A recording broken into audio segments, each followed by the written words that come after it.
علامہ شبلی کا شمار اردو زبان و ادب کی ان شخصیات میں ہوتا ہے جنہوں نے اردو نثر کو علمی حیثیت سے مضبوط اور مستحکم کیا ہے۔ ان کے کارنامے گوناگوں ہیں۔ تاریخ، سوانح، سیرت اور علم کلام سے متعلق ان کی تحریریں ہمارے لیے سرمایہ افتخار ہیں۔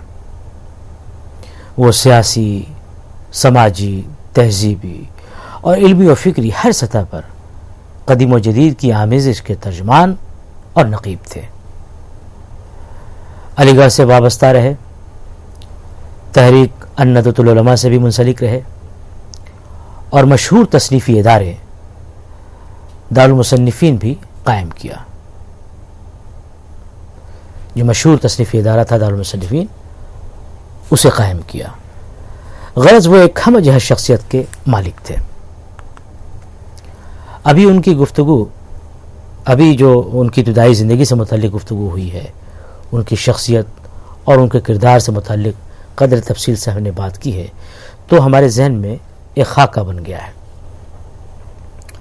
اس لیے اب اس حصے میں ان کی جو علمی خدمات رہی ہیں، جو ادبی کارنامے رہے ہیں، ان کا ایک اجمالی جائزہ لینے کی کوشش ہوگی۔ مجموعی طور پر ان کی جو تحریریں ہیں ان کو ہم تاریخ، سوانح، سیرت اور علم کلام کے خانوں میں تقسیم کر سکتے ہیں۔ شاعری اور تنقید پر جو کچھ بھی انہوں نے لکھا ہے وہ ساری تحریریں اس سے الگ ہیں، یعنی تاریخ، سوانح، سیرت اور علم کلام سے الگ وہ تحریریں ہیں۔ یہاں صرف ان کی تحریروں کا ایک اجمالی خاکہ پیش کیا جا رہا ہے تاکہ یہ معلوم ہو سکے کہ ان کی مختلف نوع تحریروں سے اردو زبان و ادب پر کیا اثرات مرتب ہوئے ہیں اور ان کا کیا کنٹریبیوشن ہے۔ سب سے پہلے اس حصے میں ہم بات کرتے ہیں تاریخ نگاری پر۔ شبلی اردو میں بطور مورخ بہت اہمیت کے حامل ہے۔ ان کا ایک مقالہ ہے مسلمانوں کی گزشتہ تعلیم۔ تاریخ کے موضوع پر انہوں کے بہت سارے اہم مقالات ہیں، ان میں یہ ایک بہت معرکۃ الآراء مضمون ہے۔ انہوں نے یہ مضمون جو ہے سر سید کی تحریک پر محمدن ایجوکیشنل کانگریس کے سالانہ اجلاس جو کہ دسمبر 1887 میں منعقد ہوا تھا اس کے لیے لکھا تھا۔ اس مضمون میں تاریخ، جغرافیہ، طبقات، تراجم اور مختلف علوم و فنون کے متعلق مختلف درجنوں کتابوں کے حوالے موجود ہیں جن سے ان کی محنت اور کاوش کا اندازہ ہوتا ہے۔ یورپی مصنفین کی کتابوں کے بھی حوالے اور اقتباسات جا بجا ملتے ہیں۔ اس مضمون سے متاثر ہو کر کے عبدالحلیم شرر نے ایک طویل تبصرہ لکھا تھا جس کی آخری سطریں اس طرح ہیں، کوٹ: مولوی شبلی صاحب نے اس کتاب کے ذریعے اپنا دیکھا ہوا ایک دلفریب خواب ہمیں دکھلا دیا ہے اور ہم اس درجہ محو ہو رہے ہیں کہ گھڑی گھڑی وجد میں آ کر چاہتے ہیں کہ یہ خواب اپنی قوم کو بھی دکھائیں۔ انکوٹ۔ اسی طرح سے ایک دوسرا جو مقالہ ہے شبلی کا وہ بڑا معرکۃ الآراء ہے، الجزیہ۔ یہ مسلمانوں کی گزشتہ تعلیم والا جو مقالہ تھا اس کے بعد دوسرا اہم مقالہ ہے۔ یہ 1888 کے اواخر یا 1889 کے اوائل میں سامنے آیا تھا۔ اس میں بھی علامہ شبلی نے خوب داد تحقیق دی ہے اور یہ بتایا ہے کہ لفظ جزیہ کی اصل اور ماخذ کیا ہے، اس کے متعلق کافی تفصیلی گفتگو کی ہے اور یہ بھی بتایا کہ یہ عربی الاصل لفظ نہیں ہے بلکہ فارسی لفظ گزیہ کا معرب ہے۔ لفظ جزیہ کی تاریخ پر روشنی ڈالتے ہوئے انہوں نے بتایا کہ یہ دراصل ایک ٹیکس تھا جو نوشیروان نے اہل فوج کی کفالت کی غرض سے عام آبادی پر عائد کیا تھا۔ اس کے برخلاف غیر مسلم اس خدمت کے لیے مجبور نہیں کیے جا سکتے تھے۔ تو غرض یہ جو جزیہ تھا وہ غیر مسلم عوام کی حفاظت کا تاوان تھا، ان کے غیر مسلم ہونے کا تاوان نہیں تھا۔ تو یہ دو مضمون ہو گئے، دو مقالے ہو گئے۔ ایک اور مقالہ شبلی نے جو لکھا جس میں تاریخ نگاری کے حوالے سے جس کا ذکر آنا چاہیے وہ ہے کتب خانہ اسکندریہ۔ شبلی نے جدید تاریخ نویسی کے اصول مغربی مصنفین کی تصانیف سے حاصل کیے تھے، وہ ضابطے سیکھے تھے، وہ آداب سیکھے تھے. وہیں انہوں نے یورپی مصنفین کے جو متعصبانہ رویے تھے، ان کے جو جارحانہ بیانات تھے اور غلط بیانات تھے، ان الزامات کی بھی تردید کی ہے.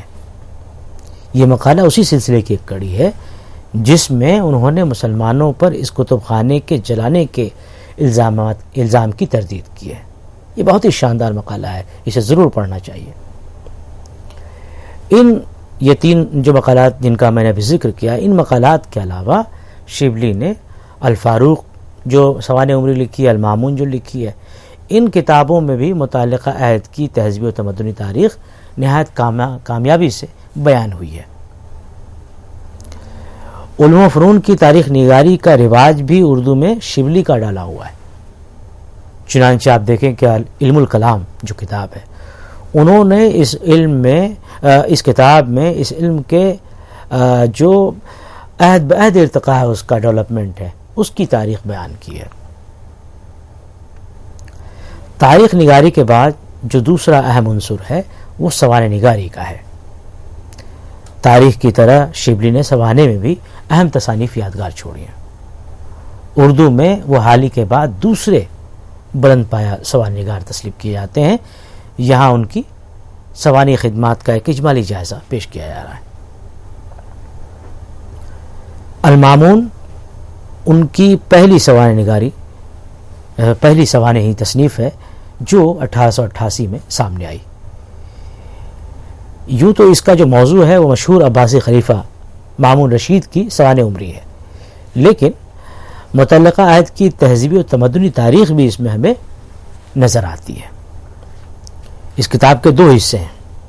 پہلے حصے میں انہوں نے یہ بتایا ہے کہ اسلام میں خلافت کا سلسلہ کیوں کر قائم ہوا. اس کے بعد کئی سوالات کے جوابات بھی دیے ہیں، جیسے سلسلہ خاندان بنو امیہ سے گزر کر یہ سلسلہ یعنی خلافت کا سلسلہ گزر کر خاندان بنو عباس تک کیسے پہنچا، کن حالات کے تحت ہارون رشید کا ایک بیٹا مقتول ہوا اور دوسرا بیٹا مامون خلیفہ وقت بنا. تو یہ سارے سوالات، ان کے جوابات انہوں نے اس کتاب میں دیے. المامون کا جو دوسرا حصہ ہے اس میں سلطنت کے انتظامات، مملکت کی آمدنی، فوجی انتظام، عدالت اور اس سے متعلق جزیات وغیرہ جہاں جہاں سے انہیں ملی ہیں وہ انہوں نے چن کر کے منتخب کر کے وہاں سے اس کتاب میں جمع کی ہے. وہ تو اس حصے میں مامون کی نجی زندگی کی تصویر بھی انہوں نے پیش کی ہے، اور اس کے ساتھ ساتھ اس دور کی تہذیبی و معاشرتی زندگی کا نقشہ بھی پیش کیا ہے. اس کتاب کی اشاعت نے مولانا شبلی کو صف اول کے قلمکاروں میں جگہ دی تھی. المامون کے بعد تیسری اہم سوانحی تصنیف سیرت النعمان ہے. اس کے بھی 2 حصے ہیں. پہلے حصے میں امام ابو حنیفہ کے حالات زندگی ہیں. دوسرے حصے میں علم العقائد، حدیث اور فقہ وغیرہ سے ان کے گہرے شغف کا اندازہ ہوتا ہے، جس تفصیل سے، جس ترتیب اور سلسلہ اور منظم سلسلہ وار طریقے سے اور منظم انداز میں یہ ساری بحثیں انہوں نے اس میں کی ہیں. نیز ان علوم و فنون سے متعلق ان کے نظریات بھی اختصار کے ساتھ بیان کیے گئے ہیں. دوسرے جو ائمہ مجتہدین ہیں ان کی فقہ کے مقابلے میں فقہ حنفی کے امتیازات کیا ہیں اسے بھی شبلی نے بیان کیا. اس ضمن میں فقہ اسلامی کے رومن لا سے ماخوذ ہونے کی جو بات ہے اس الزام کی بھی تردید کی ہے.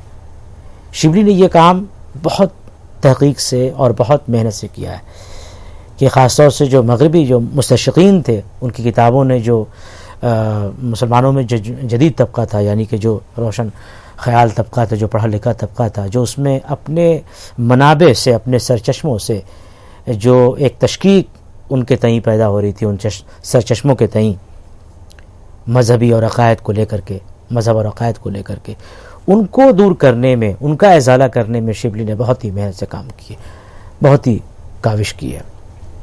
سیرت النعمان کا جو آخری حصہ ہے، کتاب کے آخری حصے میں شبلی نے امام صاحب کے یعنی امام ابو حنیفہ کے جو نامور تلامذہ ہیں ان کا تذکرہ اور تعارف بھی شامل کیا ہے. سوانحی سلسلے میں ایک بہت اہم کتاب جو شبلی کی ہے وہ خلیفہ دوم حضرت عمر فاروق رضی اللہ عنہ کی نہایت مستند، مفصل اور مکمل سوانح حیات الفاروق کے نام سے انہوں نے لکھی ہے۔ حضرت عمر کی سوانح پر عربی میں بھی کتابیں ہیں، فارسی میں بھی ہیں، اردو میں بھی ہیں، لیکن الفاروق جس طرح سے منصوبہ بند طریقے سے، بہت ہی سلسلہ وار اور بہت ہی ٹھوس طریقے سے معتبر اور مستند حوالوں کے سے لکھی گئی ہے، اس کا کوئی جواب نہیں ہے۔ کتاب کا آغاز ایک تمہید سے ہوتا ہے جس میں اسلامی تاریخ کے مختلف ادوار، ان کی خصوصیات اور مورخ کے فرائض وغیرہ سے بحث کی ہے انہوں نے۔ دوسرے جو یورپی مورخین ہیں ان کی جو بے اعتدالیاں ہیں ان کا بھی ذکر کیا ہے۔ مقدمے کے بعد کتاب دو حصے میں ہے۔ پہلے حصے میں حضرت عمر کے نسب، ولادت، سن رشد، قبول اسلام اور ہجرت کے ذکر سے لے کر کے خلافت اسلامیہ کے لیے ان کے انتخاب، پھر ان کے عہد کی فتوحات تک کا بیان شامل ہے۔ الفاروق کے دوسرے حصے میں اسباب فتوحات بیان کیے گئے ہیں، پھر اس میں سلسلہ انتظام سلطنت کا ذکر ہے، اس کے بعد ملک کی تقسیم، ملکی عہدیداروں، ان کی تنخواہوں، ان کے فرائض اور انسداد رشوت کے طریقوں سے متعلق دلچسپ معلومات فراہم کی گئی ہیں۔ نظام حکومت کے بعد صیغہ محاصل کا بیان ہے، اس کے ذکر کے بعد ان کے عہد میں محکمہ عدالت کی جزیات کا بیان ہے، اس کے بعد افتاء، پولیس اور فوجداری کے محکموں کا ذکر ہے، پھر مالیات کا جو شعبہ ہے، پبلک ورکس ڈپارٹمنٹ کا، ان سب کی تفصیل وہاں پر موجود ہے اور بہت ہی تحقیق سے، بہت ہی عالمانہ انداز میں شبلی نے اس پوری کتاب میں بحث کی ہے۔ دوسری سوانح عمریوں کی طرح جن کا بھی ذکر ہوا، اس سوانح عمری میں بھی یعنی الفاروق میں بھی تاریخی اور سوانح عناصر یکجا ہو گئے ہیں۔ الغزالی، اس کتاب میں شبلی نے امام غزالی کی سوانح اور ان کے نظریات و افکار پر روشنی ڈالی ہے، تاہم یہاں سوانح عناصر کم ہیں۔ 30 صفحات میں غزالی کے حالات زندگی کی تفصیلات ملتی ہیں۔ اس کے بعد جو ہے کتاب کے باقی حصوں میں متکلم، فلسفی اور معلم اخلاق یعنی غزالی کی جو 3 حیثیتیں ان کا تعارف پیش کیا گیا۔ یہ تصنیف حیدرآباد کے قیام کے زمانے کی ہے۔ سوانح سلسلے میں ایک اور جو کتاب ہے وہ سوانح مولانا روم ہے۔ اس میں حالات حاضرہ کا بیان کم ہے اور زیادہ تر جو ہے مصنوی مولانا روم سے کلامی مسائل کا استنباط کیا گیا ہے۔ یہ سال 1904 میں لکھی گئی تھی اور 1906 میں یہ شائع ہوئی تھی۔ تو یہ جو تفصیلات تھی ان کے سوانح عمریوں کے حوالے سے مجموعی طور پر یہ تھی کہ المامون، سیرت النعمان، الفاروق، الغزالی، سوانح مولانا روم، ان میں کہیں جو ہے سوانح عناصر کم بھی ہیں اور سوانح و تاریخی عناصر تو ان سب میں موجود ہیں۔ بہرحال شبلی نے سوانح کے اوپر جس تفصیل سے لکھا ہے وہ اس بات کا متقاضی ہے کہ ایک دوسرا لیکچر اس کے اوپر ہو۔ تیسرا جو خانہ، تیسری جو قسم ہم نے بنائی تھی یعنی تاریخ، سوانح، سیرت تھی تیسرا، اس کے بعد علم کلام ہے۔ تو سیرت میں شبلی نے جو ہے المامون، سیرت النعمان، الفاروق، الغزالی وغیرہ کی شکل میں عام انسانوں کی سوانح عمریاں لکھی ہیں۔ وہیں آپ دیکھیں کہ سیرت کے موضوع پر، سیرت جب ہم کہتے ہیں تو اس سے جناب محمد رسول اللہ صلی اللہ علیہ وسلم کی زندگی اور ان کی زندگی اور ان کے کارناموں کا ذکر ہوتا ہے اس میں۔ تو شبلی نے سیرت النبی کے نام سے ایک تصنیف یادگار چھوڑی ہے۔ یہ شبلی کی آخری تصنیف ہے۔ وہ اس تصنیف کو کئی حصوں میں لکھنا چاہتے تھے، زندگی کے حالات کا حصہ لکھ بھی چکے تھے۔ سوانح عمری کی حد تک یہ ایک مکمل تصنیف ہے۔ سیرت النبی یورپی جو مصنفین تھے ان کی تصانیف سیرت کے جواب میں ہے۔ اس کی ضرورت اس لیے محسوس ہوئی جیسا کہ میں نے ابھی ذکر کیا کہ یورپی مصنفین کی جو سیرت کی کتابیں اس طرح سے جو عام ہو رہی تھیں، جن میں جو مسلم نوجوان طبقہ تھا پڑھا لکھا، ان میں شکوک و شبہات پیدا ہو رہے تھے اپنے منابع کو لے کر، اپنے مذہب کو لے کر کے، اپنی اہم شخصیات کے بارے میں تو ان انگریز مصنفین کی کتابوں سے جو شبہات پیدا ہو رہے تھے ان کا تشفی بخش جواب دیتے ہوئے شبلی نے اس میں بہت محنت کر کے بہت ہی کاوش سے یہ کتاب لکھی ہے. اور زیادہ تر کتابیں آپ شبلی کے دیکھیں کہ ان کا ایک یہ نظریہ قائم رہتا ہے کہ جہاں پہ کوئی اس طرح کا اگر کوئی الزام ہے تو اس کو وہ ثابت کرتے ہیں دلائل سے، تحقیق سے، کہ نہیں یہ بات غلط پھیلائی گئی ہے اور یہ پروپیگنڈا ہے. اس موضوع پر یعنی کہ سیرت النبی کے موضوع پر سر سید احمد خان کی جو خطبات احمدیہ ہے اور قاضی محمد سلیمان منصور پوری کی رحمۃ اللہ عالمین ہے اسی موضوع پر ہے اور مقصد بھی وہی ہے. لیکن شبلی کی جو سیرت النبی ہے اور تاریخی ترتیب کے لحاظ سے ان دونوں کتابوں سے شبلی کی جو کتاب ہے جن شبہات کا میں نے ابھی ذکر کیا مسلم نوجوان طبقے میں، پڑھے لکھے طبقے میں ہو رہا تھا، ان کو مطمئن کر ان شبہات کے ازالے کے حوالے سے جتنی کارگر یہ کتاب ہے وہ دو جن کتابوں کا ذکر ہوا یعنی خطبات احمدیہ اور رحمۃ اللہ عالمین، وہ کتابیں اتنی کارگر نہیں ثابت ہوئی. چوتھا جو عنوان قائم کیا تھا ہم نے شبلی کو سمجھنے کے لیے، یعنی ان کی اجمالی خدمات کو سمجھنے کے لیے، خدمات کو اجمالی طور پر سمجھنے کے لیے، وہ علم کلام تھا. تو علم کلام سے مراد کیا ہے پہلے ہمیں اسے سمجھنا چاہیے. علم کلام میں مذہبی عقائد و نظریات کو عقلی دلائل اور براہین کے ذریعے ثابت کیا جاتا ہے، اسے پروف کیا جاتا ہے. علامہ شبلی نے اس میدان میں بھی اہم خدمات انجام دی ہیں. جس عہد سے شبلی کا تعلق ہے وہ 19ویں صدی کا نصف ثانی ہے. یہ زمانہ ہر لحاظ سے یورپ کی بالادستی کا ہے، جس کی وجہ سے مسلمانوں میں طبقہ اپنے مذہبی عقائد کے متعلق شکوک و شبہات میں مبتلا ہو گیا تھا. تو خاص طور سے جو مابعد طبیعیاتی عقائد ہیں جیسے کہ توحید ہے، رسالت ہے، جنت، دوزخ، قیامت کا ہونا، اس پر جو جدید طبقہ تھا اس کا ایمان و یقین کہنا چاہیے کہ متزلزل ہو رہا تھا. تو یہ وقت کی اہم ضرورت تھی کہ کسی طرح سے کوئی ایسا علم ہو جس کی ذریعے سے یہ جو شکوک و شبہات پیدا ہو رہے ہیں ان کا ازالہ ممکن ہو سکے. تو شبلی نے اس طرف توجہ کی ہے اور علم کلام سے متعلق کتابیں تصنیف کی، جس میں دو کتابیں، ایک تو علم الکلام اور ایک الکلام خاص طور پر قابل ذکر ہے. علم الکلام میں یہ علم کلام کے بجائے اس کی تاریخ ہے. علم الکلام جو کتاب ہے یہ اس علم کی تاریخ سے بحث کرتی ہے. اس میں شبلی نے علم کلام کے آغاز، اس کے نشو و نما کے اسباب اور اس کا جو عہد بعہد ارتقاء ہوا ہے اس کا جائزہ لیا ہے. متکلمین کی جو مختلف جماعتیں ہیں یعنی معتزلہ ہے، اشاعرہ ہیں، ماتریدیہ ہیں، ان کے معتقدات اور ان کے نظریات کو اور ان کے درمیان جو فرق ہے اس کو پیش کیا ہے. اس کے علاوہ ایک کام انہوں نے یہ بھی کیا ہے کہ جو مشہور متکلمین ہیں ان کے جستہ جستہ حالات و واقعات بھی انتہائی سلیقے سے جمع کر دیا. علم الکلام میں پہلے یہ بتایا گیا ہے کہ اسلام میں عقائد کا اختلاف کیسے ہوا، کیوں کر رونما ہوا ہے.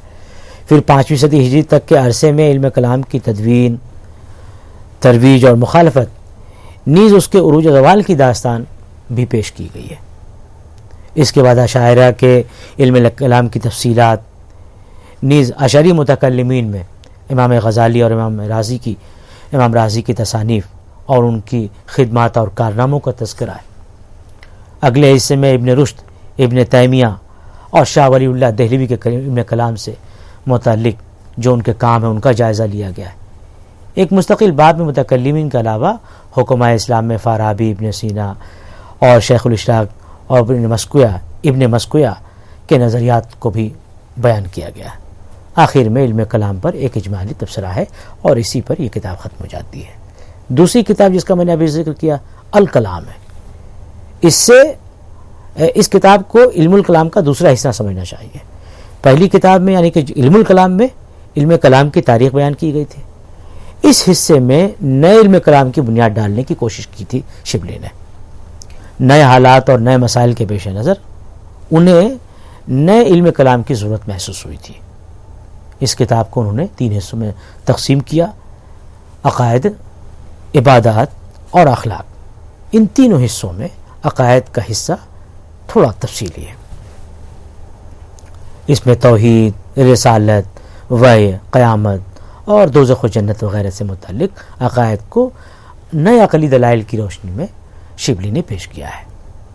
عقائد کے بالمقابل عبادات اور اخلاق سے متعلق جو مباحث ہیں انہیں اختصار سے بیان کیا گیا ہے۔ یہ کتاب اس لحاظ سے دیکھیں تو نامکمل معلوم ہوتی ہے کہ اس میں انہوں نے اپنے وعدے کے برخلاف تعدد نکاح، طلاق، غلامی اور جہاد جیسے مسائل کے متعلق نہیں لکھا ہے۔ یہ کتاب 1904 میں شائع ہوئی تھی۔ شبلی نے تاریخی، سوانحی اور کلامی کے علاوہ ادبی و تنقیدی تصانیف بھی یادگار چھوڑی ہیں۔ مختلف مقالات اور مضامین سے قطع نظر ان کی 2 مستقل تصانیف بھی ہیں جو خالصتاً ادبی ہیں۔ ایک تو کتاب ہے موازنہ انیس و دبیر، اور دوسری جو کتاب ہے وہ شعر العجم ہے۔ ان دونوں کتاب کی تفصیل بھی آپ کے سامنے پیش کرتا ہوں تاکہ ان کی جو پوری ادبی اور علمی خدمات ہے وہ آپ کے سامنے روشن ہو جائے۔ ابھی تک تو ہم نے مورخ، سوانح نگار اور سیرت نگار اور علم کلام کی حیثیت سے ان کو دیکھا، اب ہم ادبی نقطہ نظر سے بھی ان کو دیکھتے ہیں کہ ان کی جو 2 کتابیں ہیں، موازنہ انیس و دبیر ایک کتاب ہے اور ایک کتاب شعر العجم ہے۔ موازنہ انیس و دبیر میں اردو شعر و سخن پر مستقل طور پر اظہار خیال کیا ہے انہوں نے۔ اس کی تصنیف کا مقصد بیان کرتے ہوئے انہوں نے لکھا، کوٹ، مدت سے ارادہ تھا کہ کسی ممتاز شاعر کے کلام پر تقریض و تنقید لکھی جائے جس سے اندازہ ہو سکے کہ اردو شاعری باوجود کم مائگی زبان کیا پایا رکھتی ہے۔ اس غرض کے لیے میر انیس سے زیادہ کوئی شخص انتخاب کے لیے موضوع نہیں ہو سکتا تھا، کیونکہ ان کے کلام میں شاعری کے جس قدر اوصاف پائے جاتے ہیں اور کسی کے کلام میں نہیں پائے جاتے۔ انکوٹ۔ موازنہ انیس و دبیر میں تمہید میں وہ شاعری اور معیار شاعری کا مختصر بیان کرتے ہیں، پھر اشخاص مرثیہ کا یعنی کہ جو مراثی کے جو کردار ہیں ان کا تعارف پیش کرتے ہیں۔ اس کے بعد مرثیہ گوئی کی مختصر تاریخ بیان کی ہے انہوں نے۔ تمہید ختم ہونے کے بعد میر انیس کی خصوصیت شاعری اور ان کی فنکاری کا جائزہ لیا ہے۔